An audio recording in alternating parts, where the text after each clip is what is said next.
Nos acompaña otra de esas personas magníficas que han salido contra viento y marea en defensa de que se haga justicia a ella. Perdió a su hija y muchas más cosas en el camino. Nos acompaña María del Mar Bermúdez, madre de Sandra Palo, la joven de 22 años, asesinada en las afueras de Madrid el 17 de mayo del año 2003. Mar, bienvenida. ¿Tanta lucha le ha servido a usted para algo? Pues la verdad es que algunas veces sí y otras no, porque lo que es la ley del menor, que ya salió en vigor ahora en febrero, pues hay puntos en los que no estamos totalmente de acuerdo. Han pasado los años, Mar. ¿Cómo vive usted ahora? ¿Sigue volcada en que se cumplan las condenas? Sí, sí, por supuesto. ¿Y sus hijos y su marido, cómo están? Pues mi marido de salud no muy bien. La verdad es que te dejas parte de salud en esta lucha, porque llevas una vida bastante fastidiada, pero bueno, estamos los dos trabajando, nos ha ayudado mucho el trabajo y bueno, pues ahora estamos otra vez en esta lucha, porque uno de ellos sale ahora en diciembre, el menor. Uno de los criminales. Uno de los criminales sale en diciembre y bueno, estamos en esta lucha a través de la recogida de firmas, porque bueno, va a hacer ahora precisamente 4 años en diciembre que se le sentenció, se le juzgó y no está para nada rehabilitado. Si en 4 años un asesino no se ha rehabilitado en 4 años, me imagino que cuando salga... ¿Ustedes se están preparando psicológicamente para aceptar el hecho de que va a estar en la calle? Ahora mismo no. Ahora mismo lo que realmente me está ayudando es el trabajo y una nieta que he tenido, y eso me está haciendo salir a flote. Supongo Tengo que momentos, pero a Sandra la tienen ustedes siempre presente. mucho. Y este año más todavía. ¿Cuánto duele una hija asesinada? Es una palabra que no se puede definir. O sea, es pues eso, un trocito de ese corazón que le tienes repartido y que te lo han arrancado, pues dijéramos, como se arranca una muela. Ese cachito te lo arranca. ¿Cómo es ahora un día de su vida? Pues la verdad es que con el tiempo lo que era dolor se me ha ido convirtiendo en odio, en rabia, en impotencia, no sé. ¿Va usted a trabajar? Sí, yo voy a trabajar, esas 8 horas que trabajo, no es que me olvide, pero sí que, bueno, estás entretenida, estás para un lado para otro y demás, y bueno, pues ¿Atiende a no su piensas familia? tanto. Sí, atiendo a mi hijo. Y luego, la habitual recogida de firmas, llamar a las personas para que se movilicen, el intento de que esto no se pare. No, para nada, para nada. O sea, yo ya lo dije en su tiempo que iba a ser una pesadilla para ellos y, bueno, pues quiero que siga siendo así. La mañana del sábado 17 de mayo del año 2003, un camionero que circulaba por los alrededores de Leganés, dirección Tolero, descubrió en la cuneta el cuerpo sin vida de una mujer joven. Era Sandra, vecina de Getafe, de tan solo 22 años y con una discapacidad psíquica. Recordemos lo que sucedió. Es la imagen de la rabia, la impotencia y la desesperación de una madre a quien acaban de matar salvajemente a su hija. Ahora sus asesinos se encuentran a tan solo unos metros, en el interior de ese furgón policial. Han pasado casi 4 años, pero los padres de Sandra no olvidan ni perdonan. Aquella fatídica noche su vida se detuvo junto con la de su hija.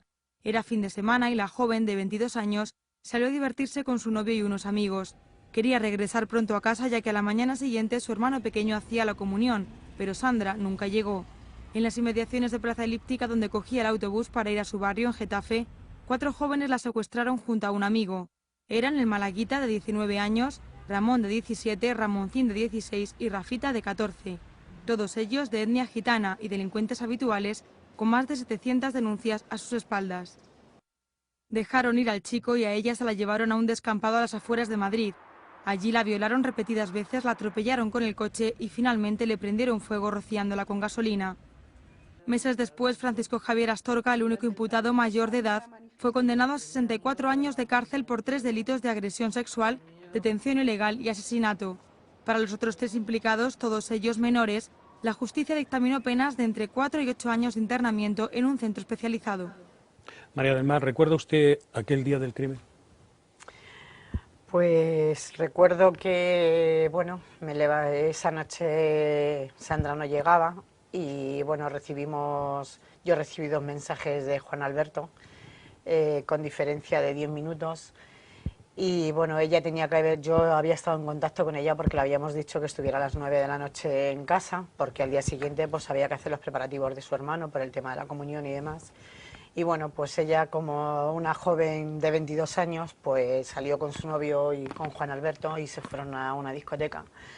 Y yo pues me puse en contacto con ella, le dije que por favor viniera a casa, bueno, que ya era tarde y que tenía que venir. Mamá me dijo, mamá, que sí, que ya voy para allá, que no te preocupes, que voy, que bueno. Total, que eran las 11 y no llegaba, volví a llamarla. Y bueno, esa fue la última vez que yo la llamé y a las 2 y pico de la mañana yo recibo, sobre las 2:10, 2:15, yo recibo una llamada de ella llorando, en la cual me dice, mamá, dice, he perdido el metro, dice, estoy aquí en Legazpi. Y yo le dije, digo, pero ¿por qué estás en Legazpi? Porque ella podía haber cogido la línea, ella deja a su novio en Plaza Castilla y podía haber cogido la línea 1 hasta Atocha, coge su búho como hacía siempre, pero no sé por qué, si fue Juan Alberto, que se conoce las inmediaciones de la M30 y todo ese tema, porque él vive por Usera, que bueno, decidieron coger la línea 9. Cuando hicieron el transborde, bueno, el total que se hizo tarde y el metro terminó en la Lística, o sea, en Legazpi. Y bueno, ella me llama llorando y yo pues tengo esa espina clavada de no, porque claro, yo le dije, Sandra, por favor, coge un autobús ya y te vienes para casa. Y tienes esa espina clavada de no haber podido, te sientes como culpable, ¿no? De decir, ¿por qué no he ido a por ella? ¿Por qué no me he ido con un taxi? ¿Por qué mi marido no cogió el coche? En fin, muchas cosas, ¿no? Y bueno, pues yo de Juan Alberto recibo 2 mensajes, ya te digo, con diferencia de unos 10 minutos, en el que uno me dice que si Sandra había llegado, cuando llegara que le llamara, y en el otro que no hacía falta ya que le llamara, pero que si llegaba que le llamara. O sea, unas cosas muy raras. Yo me pareció ¿Ha llegado bastante usted a raro. saber todo lo que pasó desde el momento que atacaron a su hija? Lo sé todo por tema, o sea, por boca de ellos, de los asesinos. Porque usted estuvo Porque presente en el sí, juicio. en los juicios de los menores, que bueno, entonces no se podía hacer acusación particular, y en el juicio del Malaguita. El que no estuvo en el juicio del Malaguita fue mi marido por el tema de los infartos.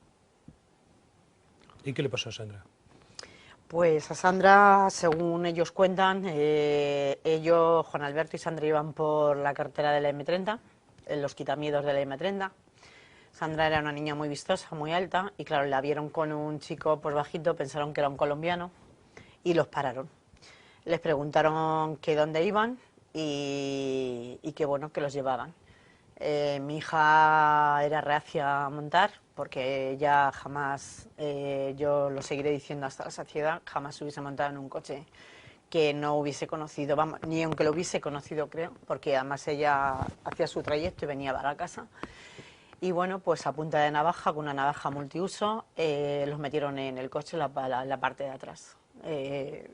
Iban 2 adelante, ellos 2 y otros 2 a los laterales, con lo cual les impedían el paso de poder salir. Entonces, a la altura de Santa María de la Cabeza, deciden que Juan Alberto salga del coche.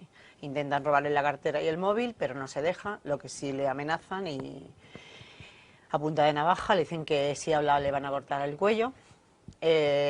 Sandra intenta salir, pero bueno, el Malaguita la empuja para adentro, la empuja para adentro y decide que Sandra no sale. Y bueno, Juan Alberto, pues me imagino que echaría a correr a su casa. Y con mi hija sí que ellos hablan, que sobre todo el menor dice que dieron como 8 o 9 vueltas a una rotonda que tenemos en Getafe, que le llaman El Lazo, en la cual no saben qué hacer, si dejarla, no dejarla, o sea, pero el Malaguita dice que no, que le va a buscar la ruina y que no, que decide que hay que matarla y que no la deja. Total, que se fueron al escampado de los rótulos, en la carretera de Toledo, con lo cual, por la segunda autopsia que hace Frontela, la maniataron, vamos, la cogieron de las manos y de los pies, la violaron entre todos, la pegaron salvajemente, la atropellaron contra la valla de los rótulos, la partieron las piernas, ella aún así, antes de partirle las piernas, intenta escaparse de ellos, porque ella era una niña bastante fuerte, y les pide por favor que, porque ella cuando la violan, todo esto palabras textuales de ellos, cuando a ella la violan, lo que sí pide que por favor la dejen irse, porque al día siguiente era la comunión de su hermano y sus padres estaban preocupados, pero claro, el malaguita dice que no. O sea, y bueno, pues es cuando la atropellan contra un muro, la cogen y la llevan contra ese muro, la atropellan, la pasan el coche repetidas veces por encima de su cuerpo. Y bueno, finalmente cuando ella está ya agonizante, deciden ir a la gasolinera de la Lística a comprar 1 euro de gasolina y bueno, pues deciden quemarla. Y con un hilo de vida, Sandra la quemaron. Qué duro. Ahondaremos en esto y por qué puede pasar. Los padres quedan a veces tan muertos como los hijos. El crimen de un joven se lleva siempre por delante a sus progenitores. Solo unos pocos encuentran fuerzas para proyectarse hacia los demás. La familia de Sandra Palo encabeza una de las luchas más duras, cambiar la ley para que los jóvenes menores de edad que maten cumplan prisión como adultos. María del Mar Bermúdez, Madre Coraje, ha puesto en marcha la asociación Sandra Palo en defensa de las libertades para ayudar a los que se encuentren en su misma situación. Se lo contamos tras la pausa publicitaria.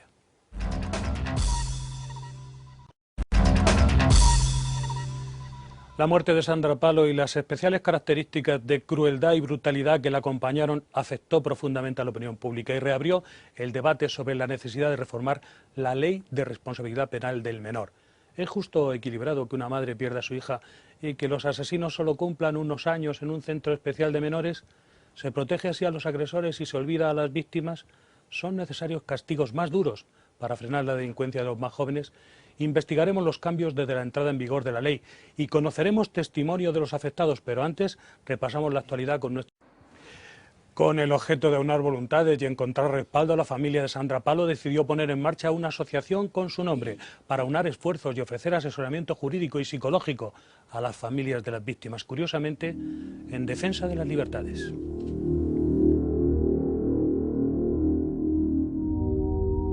María del Mar, ¿los Padres Unidos pueden mover montañas? Si nos uniéramos más de los que somos, sí. Porque un granito de arena no hace mucho, pero una montaña sí. ¿Diría usted que mucha gente ignora que eso que a usted le ha sucedido le puede pasar a cualquiera? Pues incluso yo lo ignoraba que me pudiera pasar a mí. Y sin embargo, pues lo veías en la televisión y sí te afectaba y decías, bueno, llorabas y demás, pero jamás pensabas que te podía ocurrir a ti. Hasta que te ocurre. ¿Cómo les tratan a ustedes los políticos? ¿Les escuchan? Bueno, sobre el tema de los políticos te escuchan, pero luego se dan la media vuelta y como si no hubieses hablado con ellos. O sea, porque yo he hablado con muchos de ellos y al final la reforma que han hecho la han hecho a su forma, no a lo que nosotros pedíamos. En algunos puntos por lo menos no.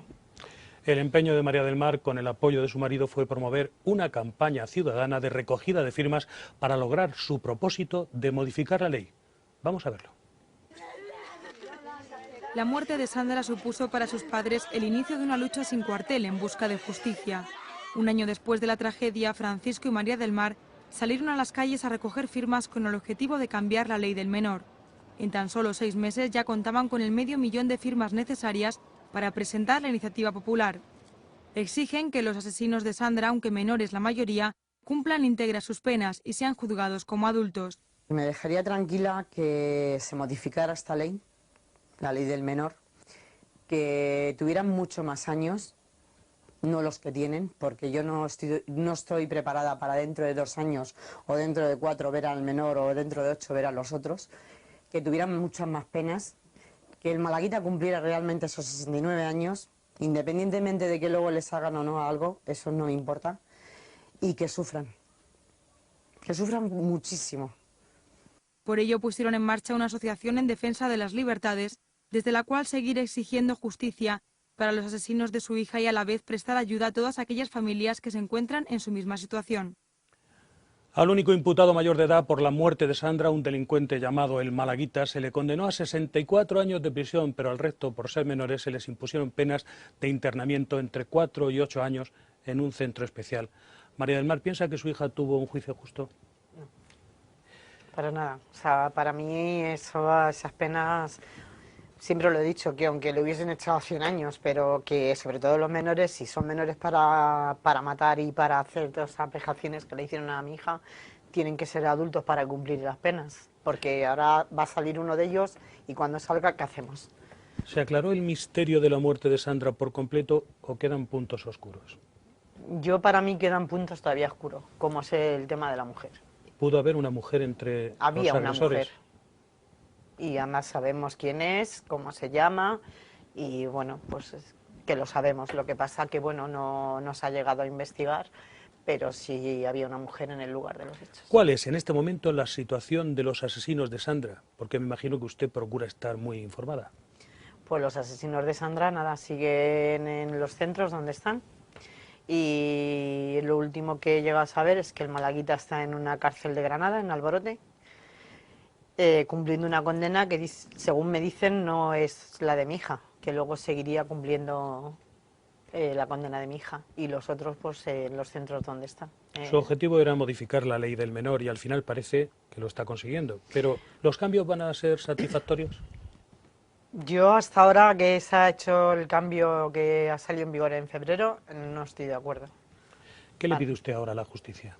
Lo que siempre le he pedido, justicia. Justicia, y que yo no veo normal que si antes estaban hasta los 25 años en un centro de menores, ahora que estén hasta los 21, no. Nosotros pedíamos que de 14 para abajo, que no hay ninguna condena, o sea, si alguno de ellos hubiese tenido 13 o 12 años, hubiese estado en la calle. O sea, eso empezando por ahí. Y nosotros pedíamos que se bajaran las edades y que con 18 años pasaran a una cárcel, a la cárcel preventiva o a la cárcel. Me da exactamente lo mismo. Si tú has cometido un asesinato, tienes que cumplir una condena en la cárcel, porque en los centros están viviendo bien. O sea, en los centros tienen sus ordenadores y tienen sus hobbies y ellos están comiendo y ellos...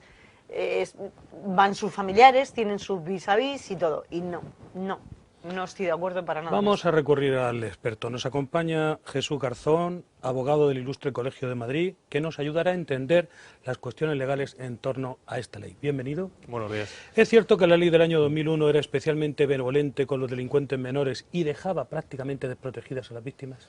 Pues así es, y gracias a eso y a la participación de Marimar y a solicitar esa colaboración ciudadana, pues se ha modificado esa ley por cuanto que no atendía la realidad que se está viviendo. Es decir, teníamos a unos menores que son delincuentes en la manera que cometen delitos y se dejaba totalmente desprotegida a las víctimas, en el sentido de que no se podían personar en un procedimiento, no podían ejercer ese derecho de acusación que ampara la Constitución y por lo tanto se tenían que quedar a merced de lo que pidiera el Ministerio Fiscal y estando la familia meramente como espectadora del procedimiento. En los juicios contra menores, las familias, por lo tanto, de los afectados no podían entonces ni siquiera personarse como acusación. No se podían personar, únicamente podían estar en el procedimiento, podían tener acceso a parte del sumario, podían ser el derecho a estar informados de parte del procedimiento, pero no eran una parte y no era un elemento propio del procedimiento. ¿Cuántas modificaciones ha tenido ya esta norma? Ha ido sufriendo modificaciones, pero la más fundamental ha sido la que ha salido aprobada en enero de este año. ¿En qué consiste? Fundamentalmente ha habido un aumento en la graduación de las penas, es decir, para los delitos comunes ha aumentado de 5 a 6 años y en casos de reincidencia y en delitos más graves se pasan de 8 años máximo que pudieran cumplir un régimen cerrado a 10 años. En resumen, ¿ha aumentado las penas para los menores que cometen delitos de homicidio y asesinato? Sí, pero solo en el sentido si fueran reincidentes o se cometiera en una pluralidad de delitos, es decir, si cometieran dos o más delitos a la vez, es cuando se aplicaría este aumento de pena. María del Mar, ¿cree usted que los asesinos de su hija deberían estar más tiempo en prisión y llegar, o el caso, cumplir como adultos? Sí, yo creo que sí. Además, lo que sí que quiero decir también es que, bueno, no sé si sería porque he creado una alarma social desde el asesinato de mi hija. No estoy tampoco de acuerdo que en ninguno de los juicios, sobre todo en el de Malaguita, que estuvieron los Ramón Santiago y Ramón Manzano, estuvieron allí en el juicio. ¿Por qué se le distorsionan las imágenes? ¿Por qué no se les ha dejado ver como a otros menores, como es el chico de la katana y como las chicas de Clara García y todos estos asesinatos? Y sin embargo los nuestros, la sociedad lo pedía a gritos, porque además es el juicio del Malaguita, estuvo muchísima gente a la espera de ver esas imágenes, y que nosotros pedimos en el juicio, lo pidió el abogado, que se destapara la cara del Malaguita. En ningún momento el juez lo permite, solamente permite que se baje un poquito el pasamontañas, o sea, una especie como de braga que llevaba en la cara, y en eso no estoy de acuerdo, porque la gente pues quiere conocer, o sea, conocerlo pues no sé, porque tienen que saber quién son. Y ¿Es cierto que a usted le habían prohibido el acceso a la sala en el juicio de los menores implicados en el crimen de Sandra? Al principio sí. La juez hizo una excepción, al parecer, y su familia, por humanidad, le dejaron ver lo que pasaba allí. Yo es que ahí tengo mis dudas. Lo que pasa que en ese momento no lo piensas. Estás, bueno, te dicen que te dejan entrar y bueno, pues entramos todos. Solamente pudimos pasar los padres, mi marido y yo. Mis padres y mi hijo se quedaron fuera. Y bueno, pues luego lo piensas fríamente y la verdad, pues piensas que no sabes. Si no le interesaba que estuviéramos abajo, porque yo tenía programado con varios programas ese día, o le interesaba que nos quedáramos 6 horas en el juicio callados. En cualquier caso, con aquella disposición se le privaba a los padres incluso el derecho a mirar a la cara a los criminales. Bueno, yo sí los llegué a ver porque pasamos por delante de ellos. No sé si fue un error de ellos o qué, pero cuando nosotros pasamos a la sala estaban justamente, agacharon la cabeza, pero yo sí lo vi. ¿Piensa usted que los menores que atacaron a su hija no eran conscientes de lo que hacían, que no sabían las consecuencias de sus actos? Sí, por supuesto que lo sabían. Pero eso lo tengo más que asumido. O sea, una persona que hace todo eso, por Dios. Yo creo que ni los lobos que están en los lobos salvajes, vamos, o sea, matan porque tienen que comer, pero estas personas han matado por el mero hecho de no dejarla viva para que no hable. Abogado, ¿qué diferencia existe entre un menor que comete el delito tan solo unos días antes de cumplir los 18 años y otro que lo comete un día después? Pues aquí tenemos el claro caso de Marimar, que es lo que realmente ha sucedido. El mismo crimen lo cometen varios ciudadanos, uno es mayor de edad, 2 son menores de edad entre 16 y 18 años y otro tenía 14 años. La diferencia está en que se le aplica la ley ordinaria y en los menores de edad se aplica la ley de jurisdicción del menor. En ese sentido, el mayor de edad estaría cumpliendo una pena y una condena hasta un máximo de 25 años o 30 o 35, dependiendo de los supuestos que fuera, y los menores de edad, aunque fuera una diferencia solamente de esos días, que estarían cumpliendo en un reformatorio en un máximo de 8 años para los años que van de 16 a 18, y el que tiene 14 años estará en un máximo de 4 años en un régimen cerrado. Jesús Garzón, abogado, tal y como están las cosas en el caso de Sandra, ya no es posible que se modifiquen las condenas. Las condenas no, está sentenciado, ya es firme la condena, se están cumpliendo esas condenas y por lo tanto ya no cabría ninguna reforma. Con la nueva modificación de la ley se pretende luchar contra la delincuencia organizada, también contra el incremento del acoso escolar. Sí, realmente es una de las banderas que se trataba al aprobar esta reforma de la ley. Lo que pasa, a nuestro entendimiento, entendemos que se ha quedado un poquito corta en esa protección. Mójese en esta respuesta. Los efectos no buscados de la ley han extendido entre los menores delincuentes la sensación de que son impunes al castigo y a las normas. Pues sin ningún género de dudas, sí. ¿Por qué? Porque una persona que es menor de 14 años puede cometer el crimen que sea, que no se le va a juzgar y no se le va a condenar. Es decir, un menor de 12, 13 años puede cometer un homicidio, un asesinato o simplemente un acto de terrorismo que afectaría a toda la ciudadanía y no tendría ninguna respuesta penal. Es decir, ese señor o ese niño estaría en su casa hasta que cumpliera la mayoría de edad. ¿Es usted partidario de una ley más dura que potencie los castigos? Sí. Y sobre todo que se pudiera condenar o penar de alguna manera a esos menores de 14 años que hoy son impunes. María del Mar, ¿puede suceder en la actualidad una cosa igual a lo que le sucedió a Sandra? Sí. O sea, no hemos avanzado nada. No.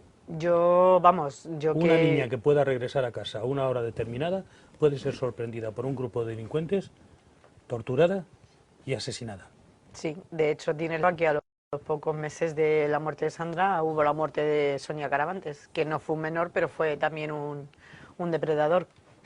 O sea, es que esto está sucediendo diariamente. Lo que pasa que, como siempre he dicho, o sea, habrá madres o padres que hemos salido a la palestra y hemos querido que nuestros casos se conozcan, y hay padres que no han querido y están a lo mejor refugiados en su casa porque no quieren que sus casos se sepan. Lo que sí quiero dejar también claro es que nosotros somos víctimas del terrorismo callejero. Es que es así, o sea, los políticos solamente entienden de las víctimas del terrorismo de la ETA, de los islamistas y del 11M y de todo esto, pero ellos no saben que nosotros todo eso lo triplicamos, porque somos víctimas del terrorismo de la calle. O sea, tú no sabes lo que te puede suceder cuando salgas de puertas para afuera, porque como hoy en día, aparte de toda la inmigración que ha entrado... ¿Cómo era Sandra, María del Mar?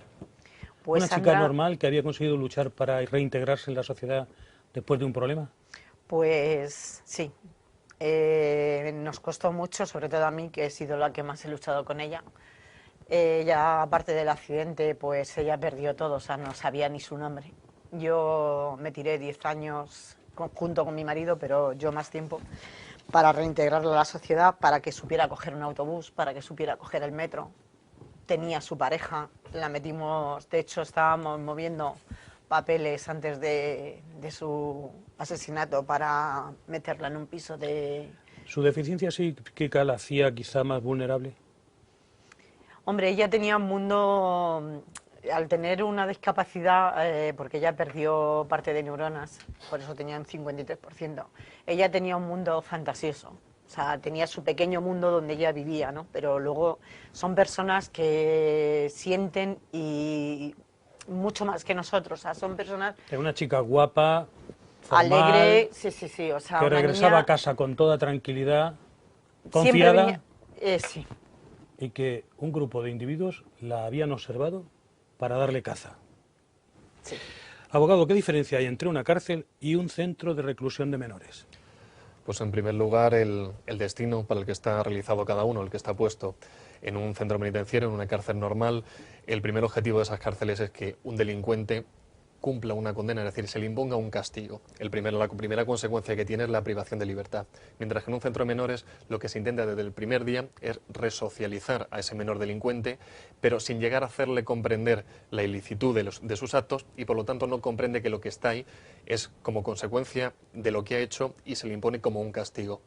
Entonces la consecuencia es todas las actividades que se centran tanto en un centro penitenciario como en un centro de menores son totalmente diferentes porque van destinados a figuras diferentes. ¿Realmente en estos centros se puede rehabilitar a jóvenes delincuentes o en la práctica todo queda en papel mojado?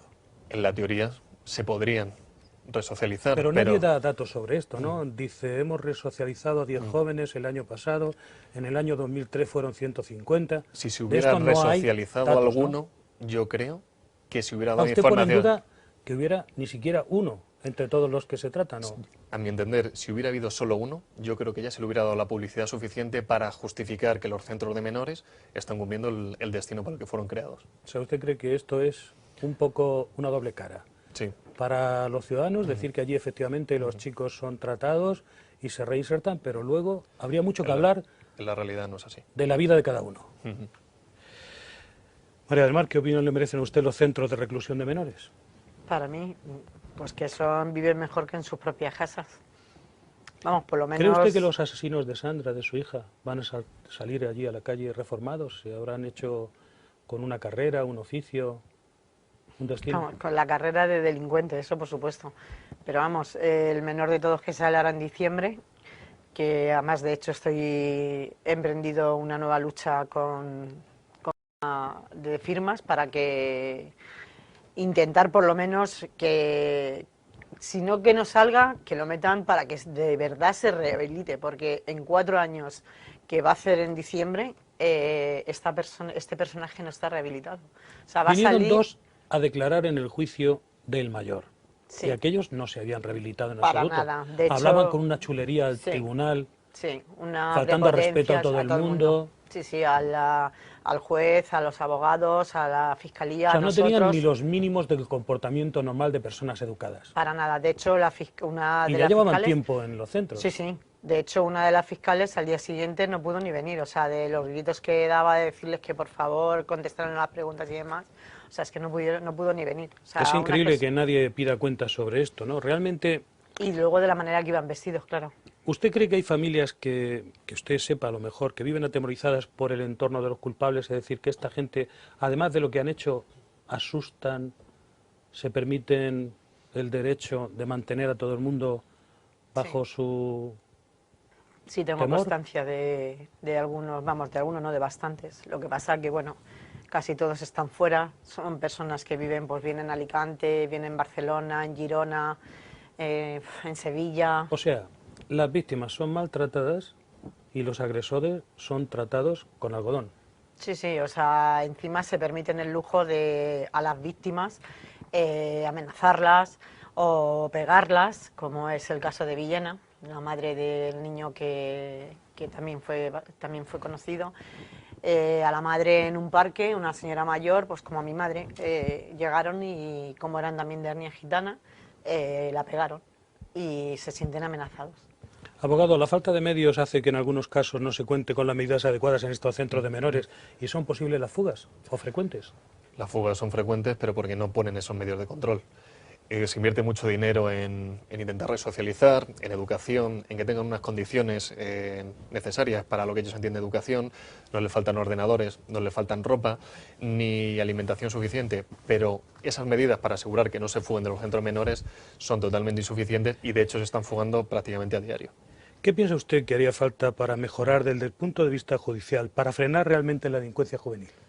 Pues fundamentalmente una ley más severa en la medida de las penas, es decir, para delitos más graves que se pongan las penas mayores y sobre todo que una vez que cumplan esa mayoría de edad que pasen a un régimen penitenciario y pasen a una cárcel normal para que cumplan una condena y sepan lo que es entender un castigo por un hecho que han cometido. ¿Y usted cree que eso lo llegaremos a ver? ¿Es posible que se invierta más, que se tome más en serio la situación? El caso es que estamos viendo que todo lo que se está moviendo la sociedad, todos los hechos que están sucediendo, no son suficientes para reformar la ley del menor en la manera en la que la sociedad lo está demandando. Entendemos que tendrá que suceder algo devastador para que se reforme esta ley en el sentido de considerarla justa en los términos que ha estado luchando Marimar. Marimar, en su caso específico, en el ataque que sufrió Sandra, había un delincuente mayor que encabezaba a los otros, cosa que es muy normal, porque la ley, digamos, que empuja a los pequeños al cuidado de los mayores, es decir, debido a que no sufren tanto como los otros, pues que hagan ellos lo peor. Pero de todas maneras, los chicos implicados en su caso no eran unos angelitos. No. Personajes como estos que llevaban más de 700 denuncias como llevaban acumuladas estos personajes y más el pequeño ya desde que tenía 7 años ya era un tirolero de bolsos y además era el famoso francotirador de Alcorcón. De hecho tiene antecedentes de haber desde su ventana donde vivía con una escopeta de perdigones. Eran de la banda llamada del Chupete. Sí, estaban... Es decir, que desde muy pequeñitos, desde casi que se quitaron los pañales, empezaron a cometer todo tipo de delitos. Sí, sí, desde quemar, bueno, de hecho yo tengo una persona que me informa y bueno, estos personajes quemaban coches en los garajes, rompían las farolas, rompían a la gente, bueno... Lo que quiero decir es que hubo tiempo para reformarlos, sí, pero resocializarlos, mucho antes de que se atrevieran a atacar a Sandra en su vuelta a casa. Sí, sí, por supuesto. Si es que además esta ley cuando se hizo en el 2000 ya empezó mal. O sea, ya fue una ley que según por ejemplo Javier Urra y otros personajes dicen que ya era una ley que empezó sin medios. O sea, pero es que es una ley que ya lleva desde muchos años atrás reformada, no solamente desde el 2000. Abogado, incluso, bueno, la ley se ha suavizado mucho, digamos, en sus aspectos peores, pero ahora es una ley eficaz. Vamos a darle una oportunidad. Han hecho una reforma, aunque consideremos insuficiente, pero que a lo mejor puede poner remedio a unos males que estamos viviendo hoy. Habrá que esperar un tiempo para saber si realmente se está cumpliendo el fin para el que se estableció esta reforma. ¿Usted cree que a veces se legisla sin hacer un trabajo de campo debido, sin saber exactamente qué es lo que se está haciendo, sin conocer los términos de la realidad? Cuando un político, que son realmente quien hace las leyes y que las reforma, no está en contacto diario con la sociedad. En este caso hay un montón de víctimas, un montón de familias que están demandando esta reforma. Se presentaron las 500.000 firmas necesarias para la reforma de la ley que no se han tenido en cuenta. Entonces estamos hablando de que un político, por mucho que se le esté informando y dando todos los medios para que entienda el sentir de una ciudadanía, no lo está consiguiendo así y está haciendo una ley realmente sin profundizar en el tema. Jesús Garzón, abogado del Ilustre Colegio de Madrid, muchas gracias por mostrarnos los aciertos y defectos de la ley.